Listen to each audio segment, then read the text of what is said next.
За та нар маань амралтын өдрөө сайхан өнгөрөөцгөөж байна уу? Галзуу анимашн сувагтан тавтай морилцгоо. За энэ удаад Борогийнх нь ярьж өгөхөр сонгосон галзуу хөөрхөн анимашн бол 2022 онд гарч байсан Turning Red. За энэ хөөрхөн галзуу анимашныг борон та нартаа ярьж өгөхөр сонголоо. Та нарт маань үнэхээр таалагдана гэж найдаж байна.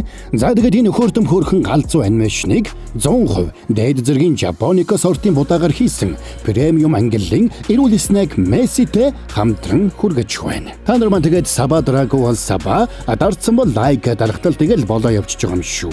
Тэгээд хэдүүлээ энэ галзуу хөөрхөн анимашны тайлбараа эхлүүлцгээе. Хэдэд гаралтай 13 настай Мэйли Ли охин эцэг эхийнхээ хамтаар Канадын Торонто хотод амьдардаг. Эцэг эх нь тэрнийг Мэй гэж өхөөрдөж дуудана.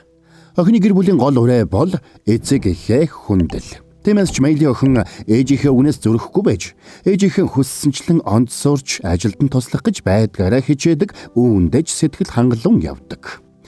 За охин сургууль дээр Мириама Прия Аби гэдэг 3 охинтой үү зайгүй нөхөрлөнө.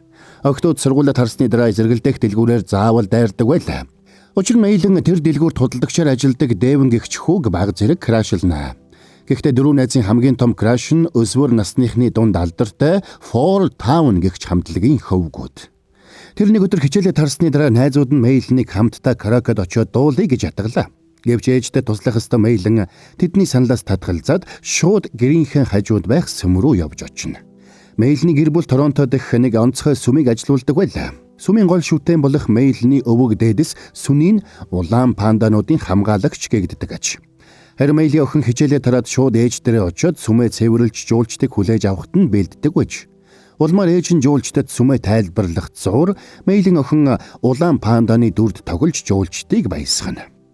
Орой болж ажлын цаг дуусахад ээж охин хоёрч сүмээ хаагаад гэртээ ирж ээжийнхээ үзэх дуртай олон ангид сериалыг үздэг байж. Харин Мэйлний аав Жин өдөржин ажиллаад ирсэн эхнэр охин хоёртой оройн хоол хийж өгдөг. Тэр өдөр киноны дундуур явсан рекламаар Fall Town хамтлаг шинэ аялын тоглолтоо эхлүүлж байгаа тухай олж мэдсэн Мэйлэн хагартлаа баярлалаа. Тэгсэн тэр энэ тухайгаа ээжтэй ерөөсөө мэдгдсэнгүй. Учир нь ээж нь энэ төрлийн урлагийг ерөөсөө сонирхдаггүй. За тэгээд оройн хоолны дараа Мэйлэн охин даалгавраа хийж байхдаа хэсэг сатаарч дэвтэртээ нөгөө худалдагч хүү Дэвинийг зурж орхино. Тэгээд тэр орон дороо нуугдаж байгаад тэмдэглэлийн дэвтэртээ өөрийгөө Дэвэнтэй тэрвэрлдэж байгаагаар зурсан нь буун хэрэг мандах шалтгаан болно. Учир нь яг энэ үеэр ээж нь өрөөнд нь орж ирж таарлаа. Мэйлэн охин ч орон дороосоо гарч ирээд юу ч болоогүй юм шиг царайлах гэж оролдлоо. Тэгсэн ээж нь орон дороос нь цухих тэмдэглэлийн дэвтрийг нь хараад доторхыг нь үзээд шууд шок. Тэгээд дэлбэртлээ уралсан ээж нь тэрнийг дагуулад Дэвэний ажилдаг дэлгүүрт очлоо. Сандарсан охин ээжигээ зогсоох гэж байдгаараа оролцсон ч чадсангүй. Ээж нь очиод чи миний охиныг яасан? Миний охины толгойг эргүүлэхэ бол. Тийхгүй бол чамайг цагдаад үгүй шүү. Ингээ чи ер нь хэдтэй юм? 30-тай юу? Миний гимгүү жаахан охиноос хол бай гэж толгой төрөөгүй загнаад Мэйлний дэвтэр дэх зургуудыг харууллаа. Энийг харсан Дэвэн гайхсан бол тэнд байсан бусад хүүхдүүд бүгдээрээ Мэйлнийг шоолон инээлдэцгэн. За энэс болоод хүнд байдалд орсон Мэйлэн охин нэг талаас өөрийг нь ийм ичгэвтер байдалд оруулсан ээжтэй их ууралж гомдож байсан ч нөгөө талаас ээжигээ уурлуулах зүйл хийсэн гэж өөртөө уурлана. Тэгээд Мэйлэн охин дахиж ийм зүйл хизээж хийхгүй гэж өөртөө амлаад орондоо орж унтлаа. Гадаа ширүүн буруу асгарсан тэр шөнө Мэйлэн охин хардарж зүүдэлсээр арай хиж өглөөтэй золголоо. Тэгээд охин нойрмоглон босож ариун цэврийн өрөөндөө ороод толинд өөрийгөө харсан даруйдаад цорчирдлоо. Учир нь охин өөрөө аврах том улаан панда болоод хувирчжээ. Айсандаа чангаар хашгирсан Мэйлнийг ээж нь сонсоод ариун цэврийн өрөөнд гүйж очсон ч Мэйлэн охин хаалгаа дотроосоо төгччих. Сандарсан ээж нь хаалгыг нь тогшиж юу болсныг асуусан ч охин нь тоймтой юм хэлсэнгүй. Ингээд ээж нь охиных нь анхны сарын тэмдэг ирсэн байна гэж бодоод яарч сандрын хэрэгцээтэй зүйлсийг нь цуглуулад ариун цэврийн өрөөндөө гүйгээд ирдэг. Тэгсэн охин сандарч цонхоороо гарч зогтаах гэсэн ч багтсангүй. Тэгээд баанны хөшигний араар нуугдаж амжихтаа зэрэгцээд сандарсан ээж нь орж ирлээ.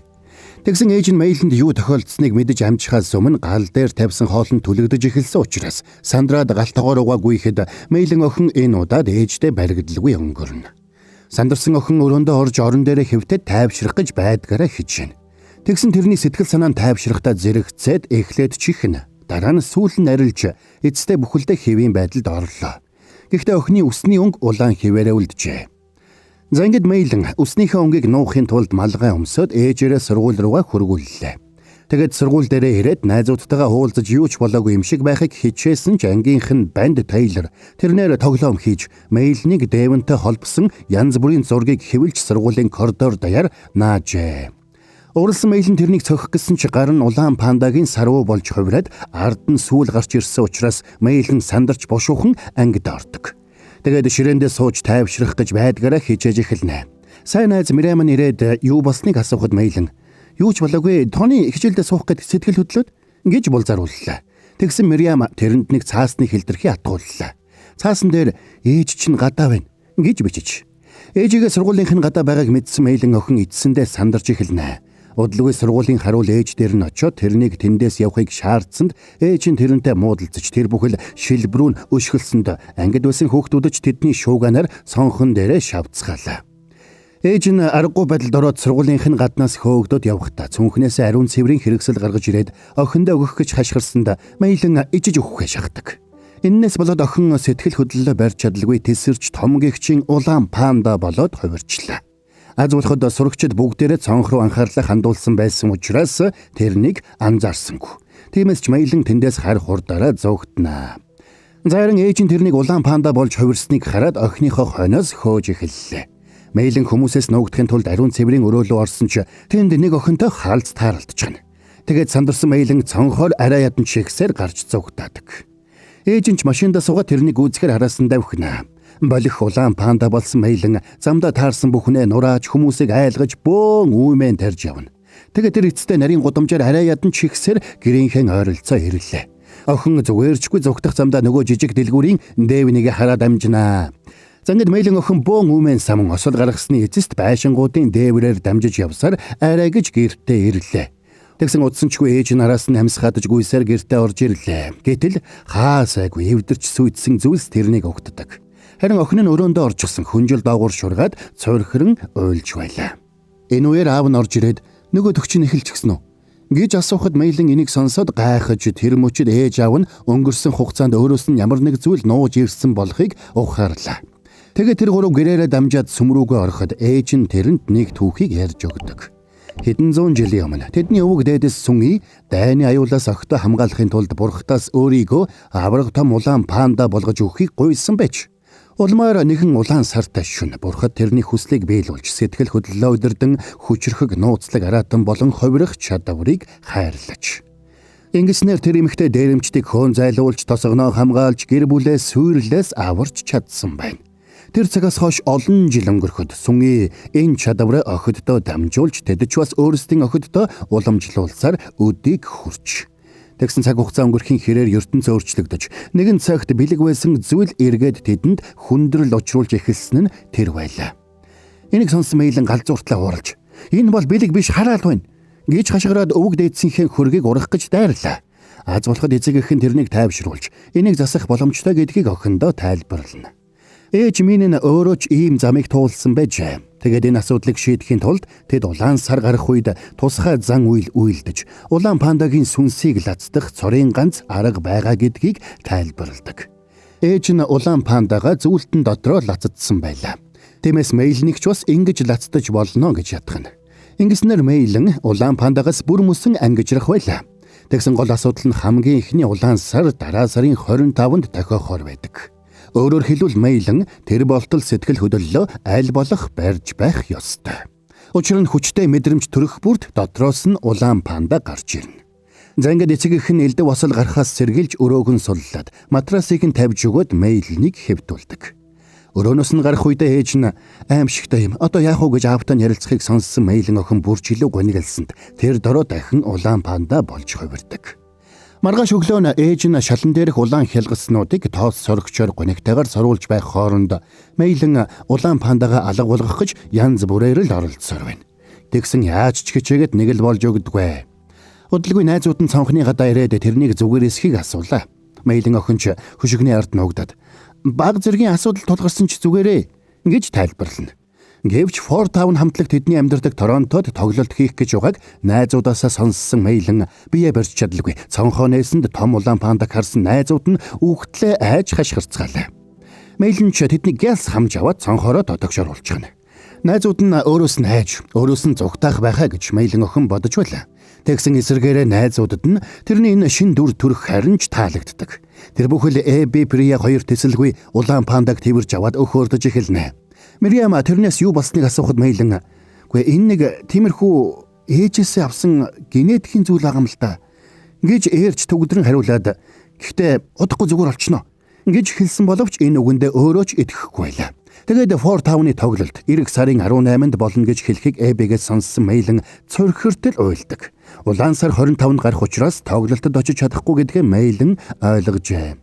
Найзыгаа сэтгэлээр унсныг ойлгосон Мириам сэтгэлийг нь засахаар тэрний дуртай Fort Town хамтлагийн хийт дууг дуулсанд бусад нь ч түрээд дуулж эхэллээ. Мэйлэн ихэндээ уран муутай байсан ч дуртай дууныхаа уур амьсгалд аажмаар автаж найзуудтайгаа хамтдаа дуулж хөгжилдөж эхэлдэг. Тэгээд найзууд нь тэрнийг тэврээд "Чи ямар ч байсан хамаагүй. Бид үргэлж чамайг хайрлана" гэсэнд энэ үгэнд тайвширсан Мэйлэн гинэд эргээд хэвийн байдалд орлоо. Тэр мөчид Мэйлэнд сэтгэл хөдлөлөө удирдах чадах юм байна гэсэн итгэл төрж эхэллээ. Жаахан л хичээвэл энгийн амьдралаа буцаан авч хүсэн хүлээсэн Fort Town-ы тоглолтонд ч очиж болох юм байна гэж тэр ойлгодог.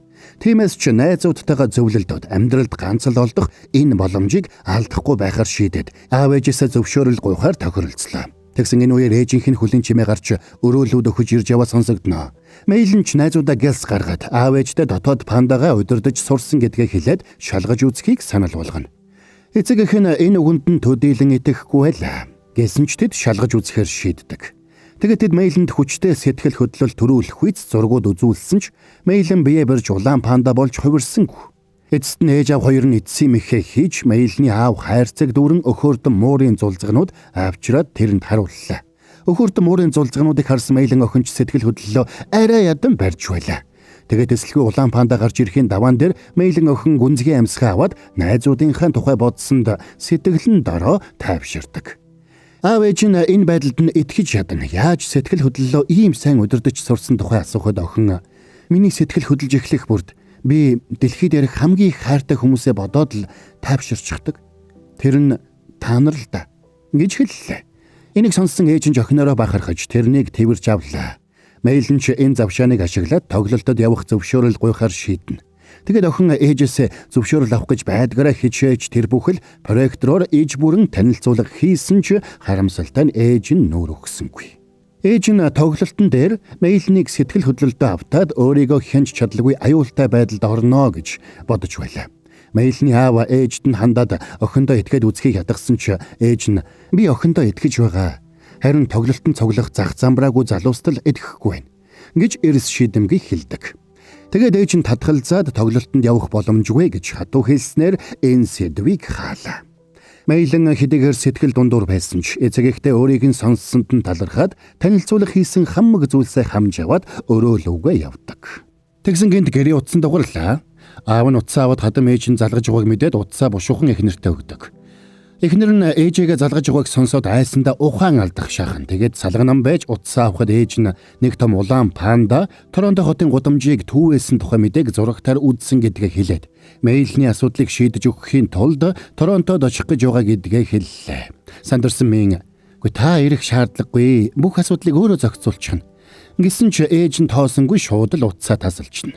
Маргааш нь биеийн тамирын хичээлийн үеэр Мэйлэн найзуудтайгаа ярилцаж байлаа. Зөвхөн Мэйлэн гэлтгүй бусад найзуудынх нь эцэг эхчүүд ч тэдэнд тоглолт үзэх зөвшөөрөл өгөөгүй байна. Энэ үеэр ээж нь дахиад л сургуулийнх нь гадаа ирчихсэн тэрнийг холоос ажиглаж байгааг Мэйлэн анзаарлаа. "За sorry бажгараа. Буруу та нарт гялсны гоё юм хэлээд хий. Кино үзэх агшнаа next level болгоо. Месси бол 100% дээд зэргийн Жапонико сортын будаагаар хийсэн премиум ангиллын эрүүл снэк гэж байгаа. Төмсний чипс шиг хүнд биш. Хөнгөн шаржгансан өвөрмөц бүтэцтэй. Хамгийн гол нь галзуу гоё амттай.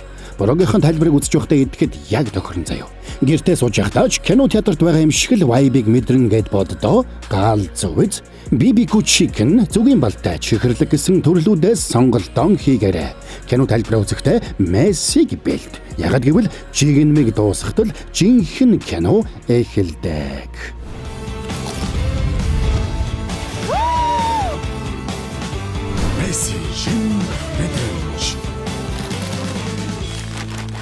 За, тайлбараа үргэлжлүүлцгээе.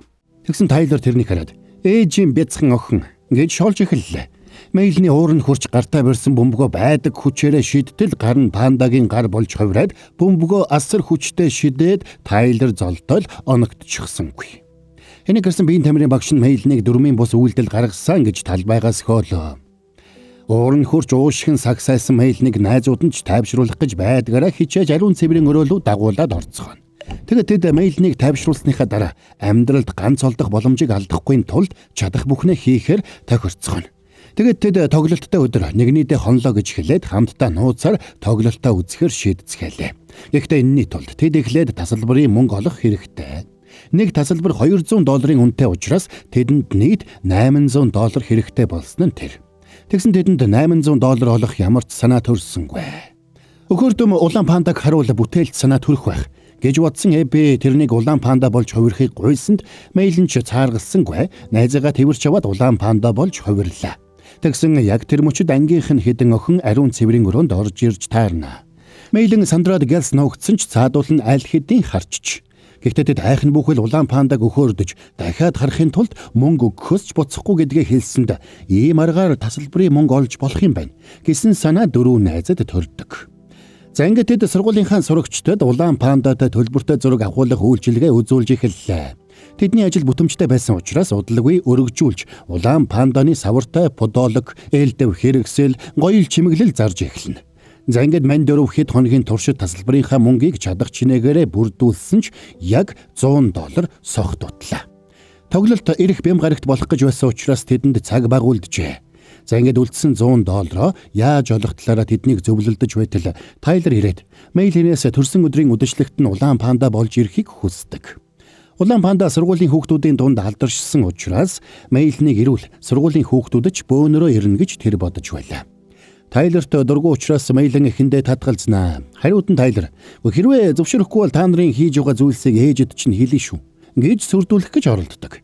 Энэнд нь Мэйлэн бүрчилээ уурлнаа. Ингээд нэмэргүй болохыг ойлгосон Тайлер эцэстээ мөнгө төлсөн ч болно гэж хэлэхэд Мэйлэн шууд л $200 гэсэн үн хэлж тэр хоёр тохиролцоонд хүрцгэлээ.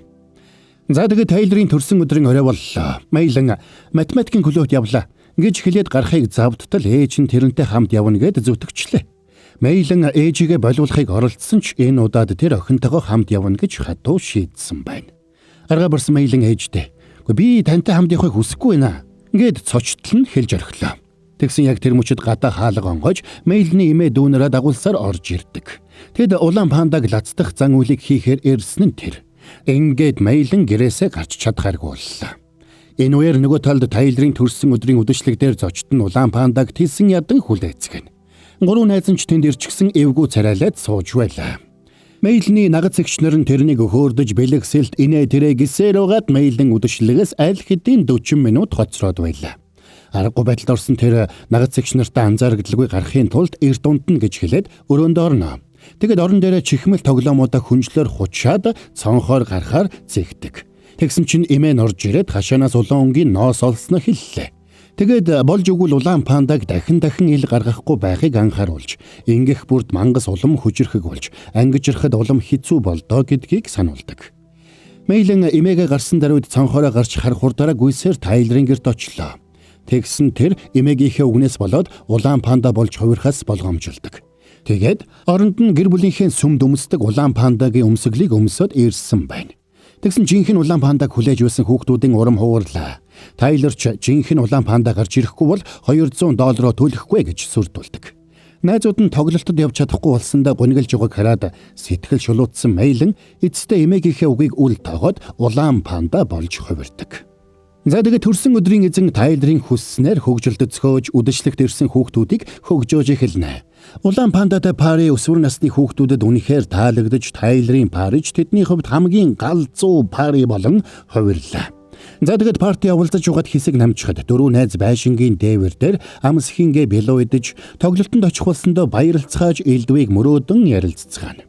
Тэгсэн тэдний баяр хөөр удаан үргэлжилсэнгүй. FM-ээр 4-5 хамтлаг 18-нд биш 25-нд Торонтод ирнэ гэж зарлахад тэдний бүх төлөвлөгөө нуурлаа.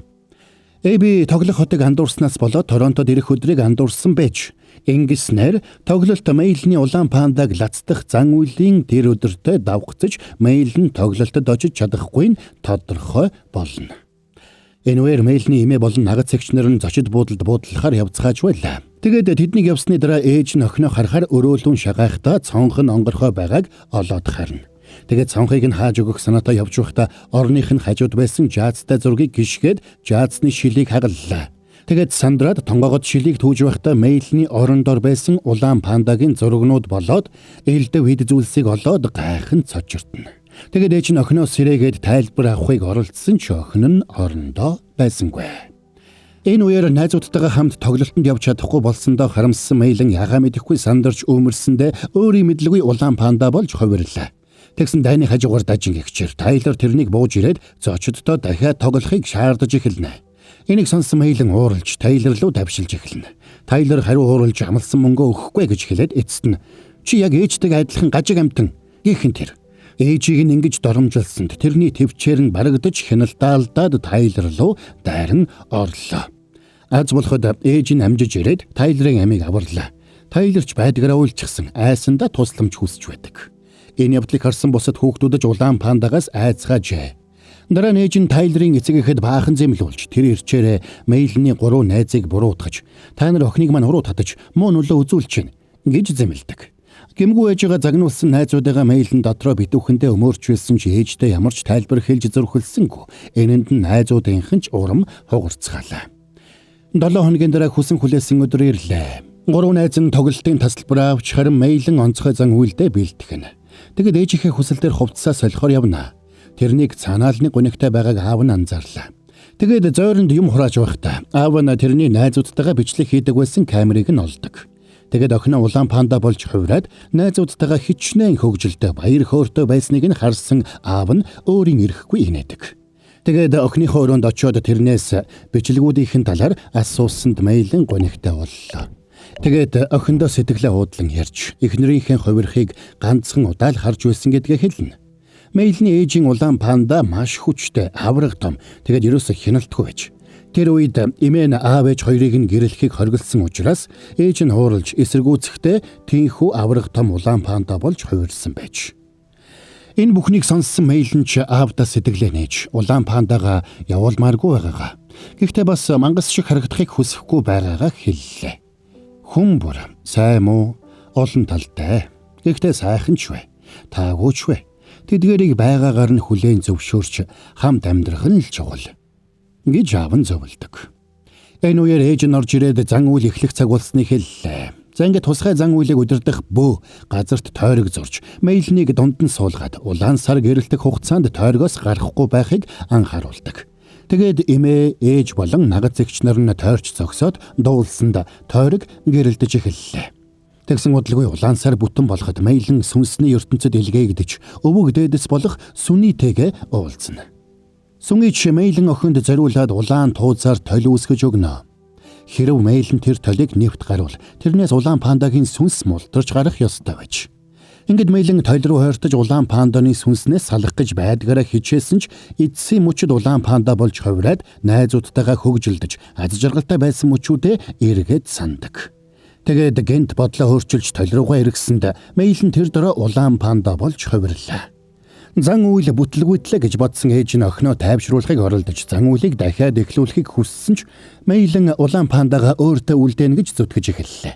Тэгээд тэр сүмээс гарах гэж оролдоно.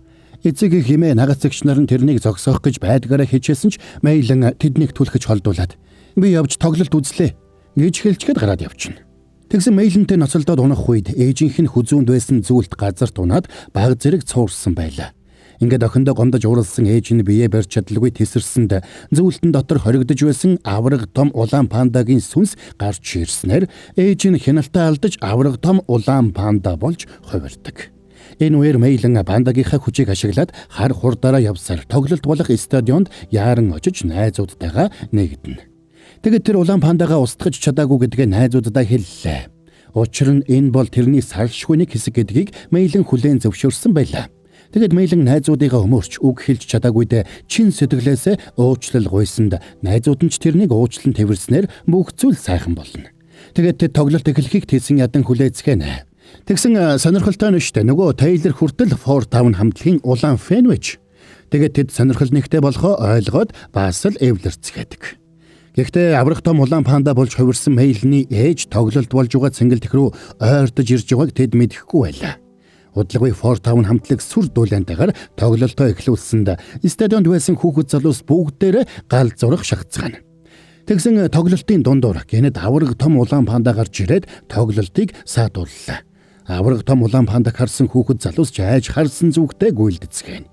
Энэ үеэр Мэйлний аав эмээ болон нагац эгч нар нь яаран эрцгэж араатныг тайвшруулахыг оролдоно. Тэгсэн авраг том улаан панда тэдний үгэнд ордоггүй. Тэгээд тэр шууд л Мэйлнийг шүүрч авдаг. Аав нь ээжийг нь эргүүлээд хэвэнд нь оруулахын тулд яаран авраг том тойрог зурхад энийг анзаараагүй эхнэр нь Ford Town-ы тоглолтын самбарыг эвдэж тоглолт үзэхээр ирсэн хүмүүсийг загнаад тарааж эхэлдэг. Тэгсэн Мэйл нь жууралж улаан панда болж хувирингуудаа ээжийнхээ хурууг хазаатгана. За ингээд Мэйлэн ээжтэйгээ муудалцаж хамтлагийн хөвгүүдэд крашилдаг гэдгээ хэлээд ээжийнхээ анхаарлыг өөртөө татаж саатуулж эхэлнэ. Энэ үеэр бусд нь зан үйлийг эхлүүлэхээр бэлтгэж эхэллээ. Хөгшин бөө үзэгчдийн суудлал руу хавирч гарсанд эмэгтэйчүүдж тойргийн эргэн тойронд цуглж дуугадуулж эхэлдэг. Энэ үеэр Мэйлэн ээжийнхээ уурыг хүргээд янз бүрээр үтнэ. Тэгээд эцэст нь өөрөө хамаг хүчээрээ дайрч очоод ээжийнхээ дуухыг мөргсөнд ээж нь ухаан алдаад газарт унлаа. Тэгсэн ээж нь ингэж унахдаа тал байн тойргийн гадна гарсан байлаа. За ингээд Мэйлэн ээжигээ тойрог дотор оруулахаар хамаг хүчээрээ татсан ч хүч нь хүрдгүй. Тэгсэн нагац эгч нар нь ч тэрэнд туслахаар болж сахиуцнуудаа хагалж улаан пандануудаа сулалдаг. За тэгээд тэд хамтдаа хүчээ нэгтгэхэд Мэйлний ээжийг тойрог дотор оруулж чадлаа. Тэгсэн тэдний дуулж байгаа дуу хангалттай чанга байсангүй. Энэ үеэр нөхцөл байдлыг ойлгосон Ford Town-ы залуус болоод Мэйлний найзуудч тэдэнтэй нэгдэж хамаг хүчээрээ дуулж эхэлцгэн. За ингээд зан үйл эхэлж Мэйлэн болон тэнд байсан улаан панданууд бүгдээрээ сүнсний ертөнцид очицгоолоо. Тэнд Мэйлэн өөрөөс нь үйл ялэг ихч болов уу гэмээр нэг охинтой таарсан нь ээж нь байлаа. Ээж нь өөрийнхөө ээжийг гомдоосондоо харамсан уйлж байна. Мэйлний эмээгийн духан дээрх том сорвиг үнэндээ ээж нь үүсгэсэн байж. Тэгээд ээж нь өөрийгөө ээжийнхээ хувьд хизээж хангалттай сайн байж чадахгүй гэж бодож явдгаа тэрэнд хэлэхэд Мэйлэн ч бас тэрнтэй адил зүйлийг мэдэрдэг гэдгээ хэлээд хэдийгээр бидэнд ийм мэдрэмж төрдөгч үнэн хэрэгтээ тийм бишээ гэж хэллээ. Тэгээд Мэйлэн ээжигээ хөдөлж явсаар эмээ болон нагац эгч нарынхаа байгаа газарт очино. Намайг уучлаарай. Тэгж хэлэх шаардлагагүй. Би чиний ээж шүү дээ. За ингээд тэд бүгдээрээ толиор дамжин сүнсний ертөнцөөс буцацгаалаа. Тэднийг толь руу орох бүрд биеэс нь улаан пандагийн сүнс мултран гарна. Тэгсэн Мэйлэн улаан пандагаа авч үлдэнэ гэсэн шийдвэртэй бат зогсож байлаа. Тиймээс сүмигийн сүнс охиныг тэрвэрч хамтдаа нисээд эцэст нь сарны гэрэлд салах ёс гүйцэтгэдэг. Ингээд Мэйлэн улаан пандагаа авч үлдэж чаддаг. За тэгэд энэ бүх зүйлийн дараа авраг том улаан пандагийн тухай яриа дэлхий даяар тархжээ. Мэйлэн ч ээжтэйгээ хамт урдын адил сүмдээ ажилласаар байна. Гэхдээ энэ удаад тэр өөрөө улаан панда болж хувирах болсон учраас сүм нь бүрч болон зочдыг татах болсон байлаа. Тэд энэ ирчээрээ мөнгө цуглуулсаар байх юм бол удахгүй ээжийнх нь эвдэж сүтгсэн стадионы засварыг хийх боломжтой болохоор байдаг. За тэгэд энэ бүхний эцэст Мэйлний ээж ч бас өөрчлөгдөжээ. Тэр одоо охиноо найзуудтайгаа караоке явахыг нь хориглохоо болж тэр бүхэл найзуудыг нь оройн хоолнд урьдаг болсон байна. Харин Мэйлний хувьд хүн бүрийн дотор өөрийн гэсэн араатан оршдог гэдгийг ойлгож тэрнийг заавал хүчлэн нуух шаардлагагүй. Харин өөрийнхөө байхад л болно гэдгийг ухаарсан байлаа. Ингээд энэ галзуу анимашн маань дуусаж байгаа юм. За энд хүрээд энэ галзуу хөөрхөн анимашны тайлбар маань дуусч байна. Нэг ийм л учиртай хөөрхөн улаан панда байгаад байсан байх шүү дээ. Тэгээд Моборогийнх нь ярьж өгсөн энэ галзуу хөөрхөн анимашн та нарт маань 100% таалагдсан гэдэгт бороо итгэлтэй байна. Өшөө 100% гэснээс энэ удаагийн дугаарыг маань хамтрагчаар 100% дээд зэргийн Japonica сортын будаагаар хийсэн премиум ангиллын эрүүл снэг Месси хамтран ажиллаа. Та нар маань кино үзэх агшна Месситэй next level болгоорой. Төмсний чипс шиг хүнд биш заяа. Хөнгөн, шаржгансан өвөрмөц бүтэцтэй хамгийн гол нь галзуу гоё амттай гэж байгаа. Моборогийнхаа тайлбарыг үзэж байхдаа идэхэд яг тохирно. Гэртээ сууж байхдаа ч кино театрт байгаа юм шиг vibe-ийг мэдрэн гэд боддоо галзуу биз. BBQ chicken зүгийн балтай чихэрлэг гэсэн төрлүүдээс сонголтоо хийгээрэй. Кино тайлбараа үзэхдээ Мессиг бэлдээрэй. Яагаад гэвэл жигнэмиг дуусгахдаа жинхэнэ кино эхэлдэг. Месси. За тэгээд та нар маань моброго буюу галзуу анимашн суугаа дэмжихийг хүсвэл сабадраагүй бол саба адарсан бол лайка дарахтал тэгэл болоо явж байгаа юм шүү. За тэгээд хэдүүлээ дараагийн бас нэгэн галзуу хөөрхөн анимашны тайлбараар эргээд уулзтлаа түр баяртай манайхан.